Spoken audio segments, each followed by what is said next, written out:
नमस्कार, आप देख रहे हैं आवाज़ भारत। मैं अजित उपाध्याय। हम उपस्थित हैं, आप देख सकते हैं यहाँ पे, और सामने आपको दिखाई देगा तो है बिहार विधान मंडल, यानी कि जहाँ पे बिहार के विधायक लोग 243 विधायक बैठते हैं, जहाँ पे बिहार के मुखिया नीतीश कुमार बैठते हैं, तमाम आला अधिकारी बैठते हैं और तमाम मंत्री बैठते हैं।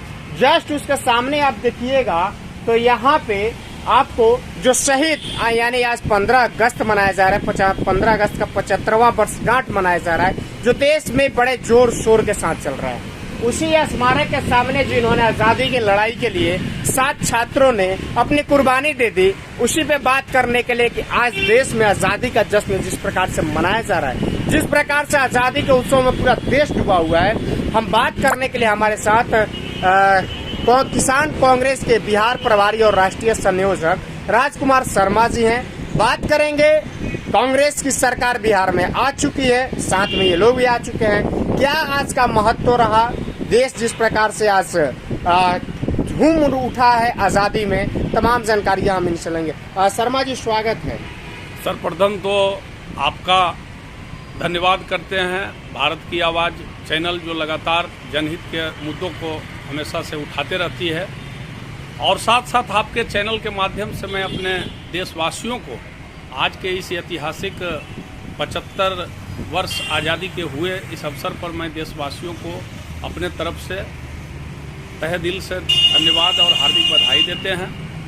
और जिस विषय को आपने आज उठाया है, आर्थिक आज़ादी, चूँकि हमारे देश के जो हमारे पूर्वज थे जिन्होंने आज़ादी की लड़ाई में अपने आप को कुर्बानी दी, शहीद हुए, और हमारे परम आदरणीय नेता पूज्य बापू गांधी जी का सपना था राम राज्य का सपना, यानी आर्थिक आज़ादी का सपना, यानी डिवाइन लव का सपना।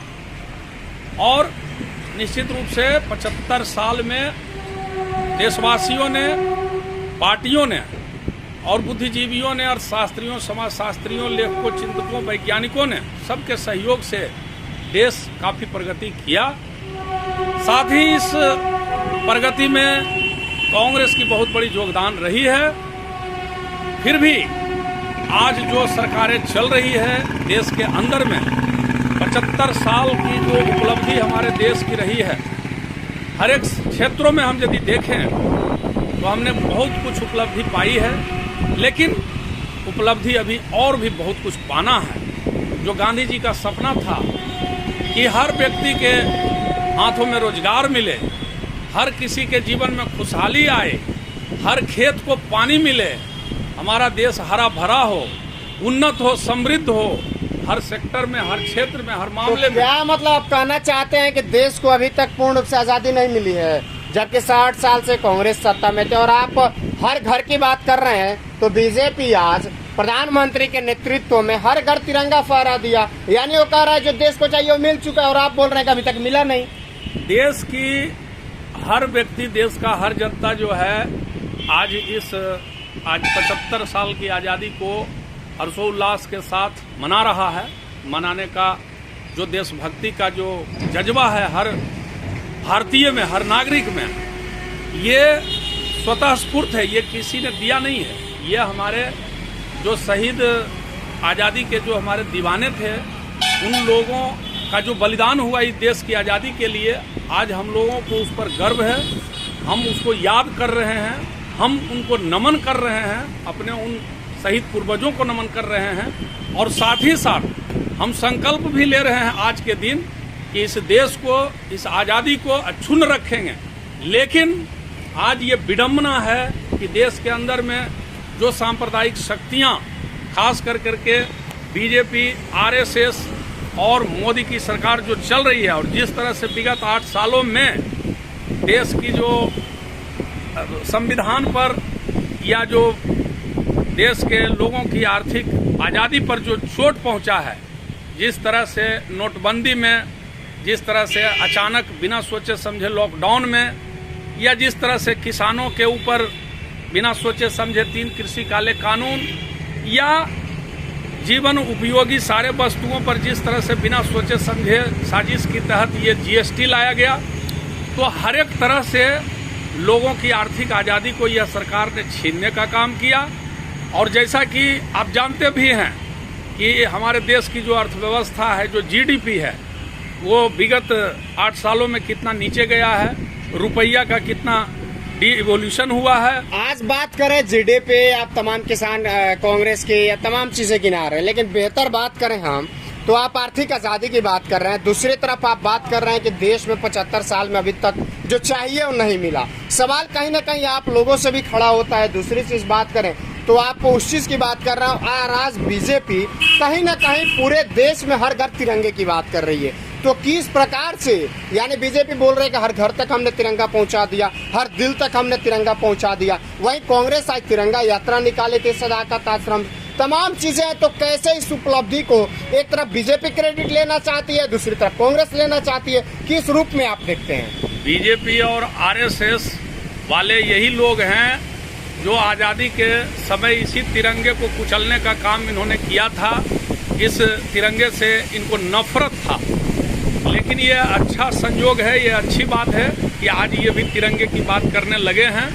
आज इनके दिलों में इस तिरंगे के प्रति प्यार जागा है। डीपी की बात का कांग्रेस बराबर सवाल उठा रहा था, तो डीपी बदल गया है, आप जानते हैं ना इस बात को? बिल्कुल बिल्कुल। डीपी बदल चुका है, आरएसएस, मोहन भागवत का और आरएसएस का। तो कहीं आप लोग की ये उपलब्धि तो नहीं है ना, बार बार गिना रहे थे? तो निश्चित रूप से है, लेकिन सबसे बड़ी बात यह है कि बीजेपी और मोदी सरकार विगत 8 सालों में आम जनता के मुख्य सवालों से, आम जनता के मुख्य मुद्दों से, आम जनता के जीवन से जुड़े हुए जो महत्वपूर्ण पहलू है, मुद्दे हैं, उससे दूर भागने का काम किया है। उन मुद्दों को किसी न किसी प्रकार से ढकने का काम किया है और उसको लेकर के ये तरह तरह का प्रोपेगेंडा समय समय पर जो सांप्रदायिक छवि का जो सोच रहा है, हिंदुत्व की बात, कट्टर हिंदुत्व की बात, हिंदू मुस्लिम की बात, पाकिस्तान हिंदुस्तान की बात, और अभी ये तिरंगे की बात लाया गया। तिरंगा तो आन बान शान है, हर भारतीय का आन बान शान है और ये हमारा प्रतीक है। हम भारतीयों के दिल में ये तिरंगा हमारा बसता है। ये बीजेपी आरएसएस वाले जो है, ये सिर्फ अपने महंगाई, बेरोजगारी, निजीकरण, आर्थिक मंदी जैसे ये जो मुख्य सवाल हैं, जो आर्थिक आजादी से जुड़ा हुआ सवाल है, आम जनता के जीवन के उन्नति से जुड़ा हुआ सवाल है। आज देश की आम जनता रोजगार मांग रही है, देश का हर एक बच्चा शिक्षा मांग रहा है। आज हर लोगों को हाथ में रोजगार की जरूरत है, हर खेत को पानी की जरूरत है, सिंचाई की जरूरत है। आज औद्योगिक क्रांति की जरूरत है, आज शिक्षा में क्रांति की जरूरत है, आज लोगों के जीवन में उन्नति के लिए व्यापक बदलाव की जरूरत है। लेकिन बीजेपी बदलाव के लिए नहीं, बदले की भावना से राजनीति कर रही है।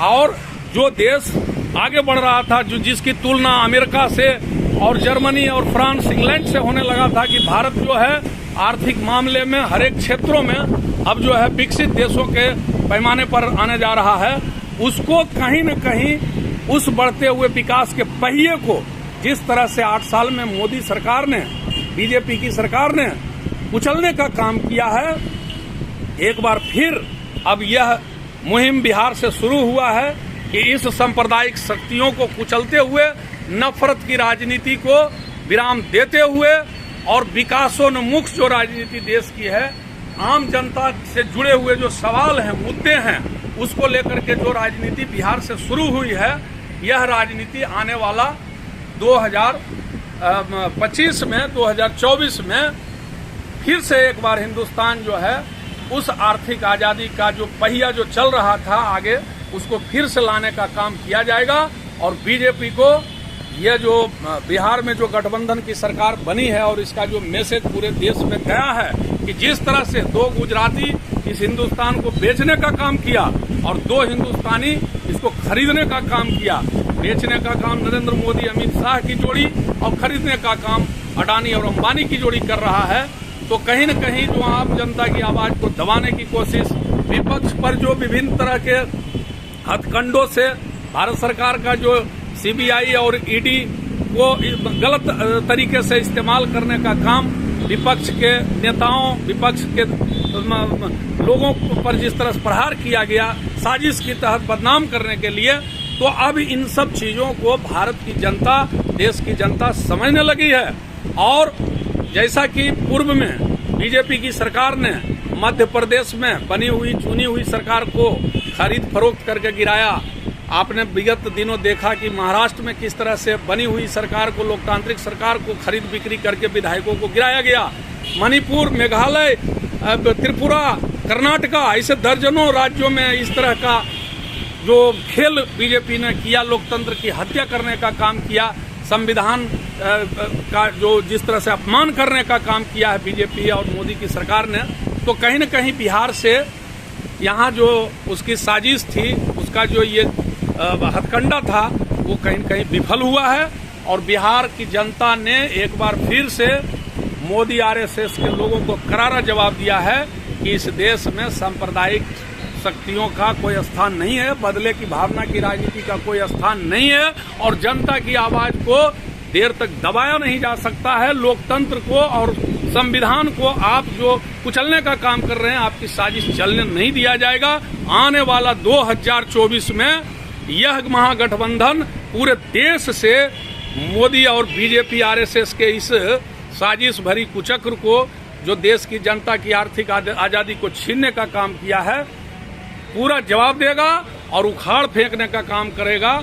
आज इस ऐतिहासिक अवसर राजकुमार शर्मा, राष्ट्रीय संयोजक, अखिल भारतीय किसान कांग्रेस AICC इंचार्ज बिहार। नमस्कार।